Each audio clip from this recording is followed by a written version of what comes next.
বন্ধুরা, আজকে আপনাদের নিয়ে এসেছি আরও একটি সুন্দর মা মগদেশ্বরী সেবাকলা। এটা হলো পাইকপাড়া সমাজ কল্যাণ সমিতি ও শ্রী শ্রী রক্ষাকালী মন্দির কমিটির উদ্যোগে এই পাইকপাড়ারই একটি সেবাকলা। খুব সুন্দর করে সেবাকলাটাকে তারা রক্ষণাবেক্ষণ করেছেন, অনেক সুন্দর করে রেখেছেন। ভবিষ্যতে পাকা ওয়াল দিয়ে ঘেরা করে আরও উন্নত মানের করবে।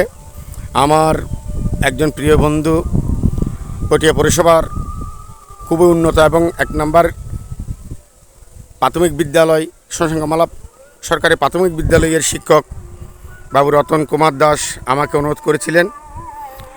আমি তাই ওই সেবাকলায় এসেছি। আসলে খুবই সুন্দর, তিনি যে বলছেন তার থেকে অনেক সুন্দর এই সেবাকলাটি। দেখেন চারিদিকে কি প্রাকৃতিক পরিবেশে ঘেরানো, কত সুন্দর প্রাকৃতিক পরিবেশ দেখুন চারিদিকে। এখানে খুব সুন্দর সুন্দর ফুল গাছ লাগিয়েছেন, কলা গাছ আছে। এই দেখেন ফুল গাছ, কত সুন্দর ফুল গাছ, সুন্দর করে পিলার দিয়ে ঘিরে রেখেছেন, খুব সুন্দর। এখানে একটা দরজা করেছেন, দেখি আপনাদের দেখাচ্ছি নিচের দিকে গিয়ে।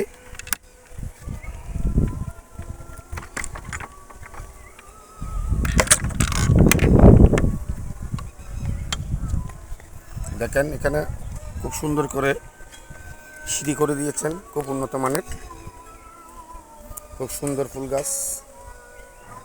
আপনার মন ভরে যাবে এখানে আসলে। আসবেন, মাকে দর্শন করবেন।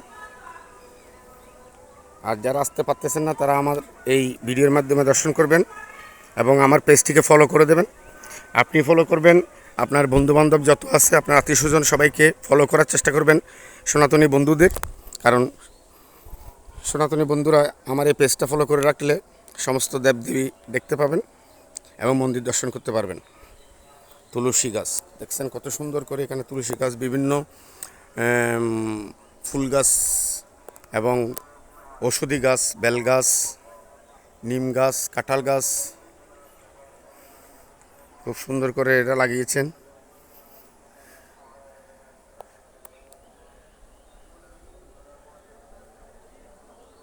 দেখেন খুব সুন্দর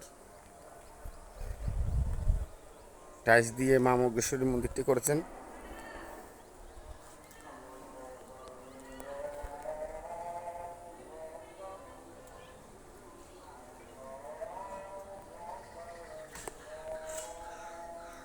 খুব সুন্দর মন্দির। এখানে একটি বৃক্ষ আছে, মায়ের বৃক্ষ, খুব সুন্দর করে ঘেরা করে রেখেছেন, খুব সুন্দর করে টাইলস দিয়ে রেখেছেন। এখানে খুব সুন্দর করে গোছানো এই মায়ের সেবাকলাটি, খুব সুন্দর প্রাকৃতিক পরিবেশে। জয় মা মগদেশ্বরীর জয়, জয় মা মগদেশ্বরীর জয়।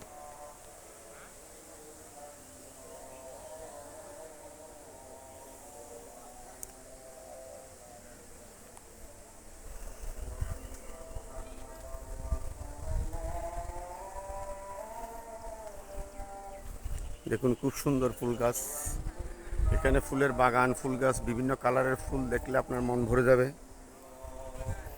খুব সুন্দর প্রাকৃতিক পরিবেশে এবং বিভিন্ন সবুজে ঘেরানো এই সেবাকলাটি। আপনারা আসবেন, দর্শন করবেন। জয় মা মগদেশ্বরীর জয়।